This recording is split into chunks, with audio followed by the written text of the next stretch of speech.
તળાજા તાલુકા સમસ્ત તળપદા કોળી સમાજ વિકાસ ટ્રસ્ટ દ્વારા 29મો સમૂહ લગ્નોત્સવ ધામધૂમપૂર્વક સંપન્ન। કેન્દ્રીય મંત્રી, ધારાસભ્યો, માજી ધારાસભ્યો, પ્રમુખો, અગ્રણીઓ, નેતાઓ ઉપસ્થિત રહી નવ દંપતીઓને આશીર્વાદ પાઠવેલ। ભાવનગર જિલ્લાના તળાજા ખાતે રામપરા રોડ ઉપર તળપદા કોળી સમાજની વાડીમાં ધામધૂમપૂર્વક સમૂહ લગ્નોત્સવ યોજાયા। આજે 28 નવ દંપતીઓએ પ્રભુતામાં પગલાં પાડ્યા હતા। કેન્દ્રીય મંત્રી નીમુબેન બાંભણિયા, ધારાસભ્ય ગૌતમભાઈ ચૌહાણ, સામાજિક કાર્યકર સમાજ સેવક ઓગળભાઈ ડી ચૌહાણ તેમજ અન્ય ધારાસભ્યો, તાલુકા જિલ્લાના સમાજના અગ્રણીઓ, અધિકારીઓ, પદાધિકારીઓ, કર્મચારીઓ, સંતો, મહતો, નેતાઓ ઉપસ્થિત રહી નવ દંપતીઓને આશીર્વાદ પાઠવેલ। કુલ 28 નવ દંપતીઓએ આજે રવિવારે પ્રભુતામાં પગલાં પાડ્યા હતા। તળાજા પીઆઈ ગોહિલ, પીએસઆઈ સહિત પોલીસ સ્ટાફ, હોમગાર્ડ જવાનો, મહિલા પોલીસોએ સુંદર બંદોબસ્ત જાળવેલ। કન્યાઓને કબાટ, શેટી, પલગ, વાસણો, દાગીના સહિત દાતાઓ અને સમૂહ લગ્ન વિકાસ સમિતિ દ્વારા સુંદર કરિયાવર ભેટ સોગાદ આપેલ। બનરવંત જોશી સહિત ભૂદેવો દ્વારા સુંદર શ્લોકો સાથે સમૂહ લગ્નોત્સવ સંપન્ન થયેલ।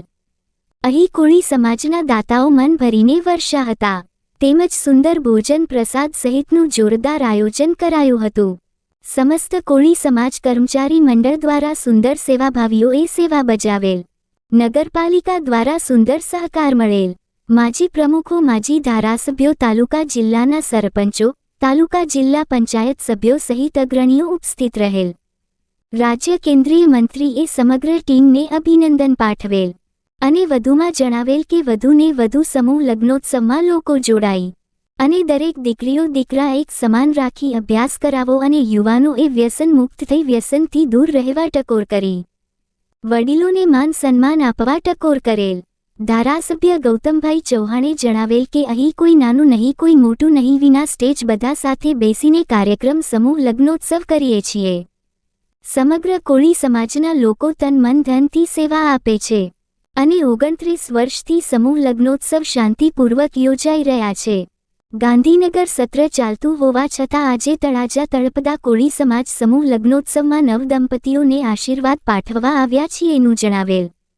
દરેક સમાજ વધુને વધુ સમૂહ લગ્નોત્સવમાં જોડાવવા આહ્વાન કરેલ। આવેલ દરેક સમાજના અગ્રણીઓને આવકારી આભાર વ્યક્ત કરેલ અને નવ દંપતીઓને આશીર્વાદ પાઠવેલ। તળાજા સમૂહ લગ્નોત્સવ વિકાસ સમિતિ દરેક ગામના મંડળો, સેવાભાવીઓ, દાતાઓને અભિનંદન પાઠવેલ અને સમૂહ લગ્નોત્સવ ચાલુ કરાવનાર સ્વ ગંજીભાઈ બાલદિયા, પ્રથમ સમૂહ લગ્નોત્સવના પ્રણેતા પ્રમુખ કીમાભાઈ બદાભાઈ બારૈયા, પાર્વતી માને યાદ કરી તેમના હંમેશા સમાજ ઋણી રહેશે અને શ્રદ્ધાંજલિ અર્પણ કરાયેલ। આજે તારીખ 23/2/2025ને રવિવારે સમૂહ લગ્નોત્સવ સંપન્ન થયેલ।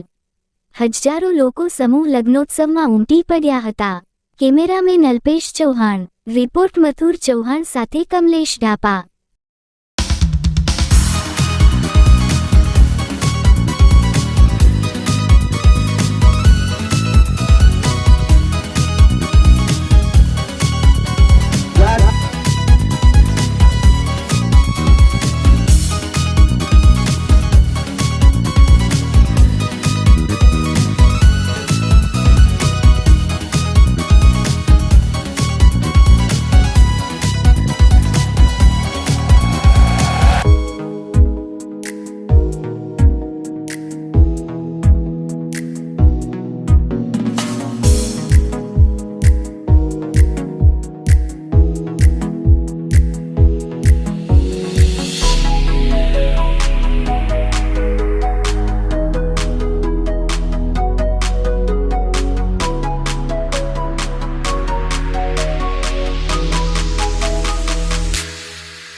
દ્વારા તળપદા કોળી જ્ઞાતિ દ્વારા અહીંયા સમૂહ લગ્નનું આયોજન કર્યું છે. એમાં આપ શ્રી પધાર્યા છો. આપ સમૂહ લગ્ન વિશે અને વ્યસન મુક્તિ વિશે અને સમાજમાં વધારે સમૂહ લગ્ન થાય એ શું કહેશો? સમાજ દ્વારા તળાજાની અંદર 29 વર્ષ ભગવાન અને માતાજીને પ્રાર્થના કરું છું કે 28 નવયુગલો એમને સુખ શાંતિ આપે. જીવનમાં તે આગેવાની નીચે અનેક વડીલો આ સમૂહ લગ્નની અંદર એકમેક થઈ અને પોતાના ઘરે જે સમૂહ લગ્ન ખૂબ સરસ વ્યવસ્થા છે, કોઈ સ્ટેજ નથી અને સારામાં સારી રીતે સમૂહ લગ્ન થાય. ધારાસભ્ય સાહેબ શ્રી આજે સમૂહ લગ્ન છે તળપદા કોળી જ્ઞાતિના તળાજામાં. એમાં લોકો બહુ સારા છે, સમાજના લોકો બધા સમાજનો સાથ સહકાર આપ્યો. બેન પણ આવેલા છે, કેન્દ્રીય મંત્રી આવેલા. એના વિશે સમૂહ લગ્ન વિશે આપ શું કહેશો? મારે કોઈ નાનો નહીં, પણ એક સમાજની ભાવનાથી સમૂહ લગ્ન કરીએ છીએ. એટલે આ 29 વર્ષથી આ સમૂહ લગ્ન સફળતાપૂર્વક અમે પૂર્ણ કરીએ છીએ અને બધા જ લોકો ખૂબ સહકાર. હું બહેનનો પણ હું ખૂબ ખૂબ આભાર માનું છું. માનભેર ઊભા રહે એના માટે પણ સમૂહ લગ્નો ખૂબ જરૂરી છે. તો એના પર પણ સમાજ ખૂબ ધ્યાન આપી અને કામ કરી રહ્યું છે. Thank you.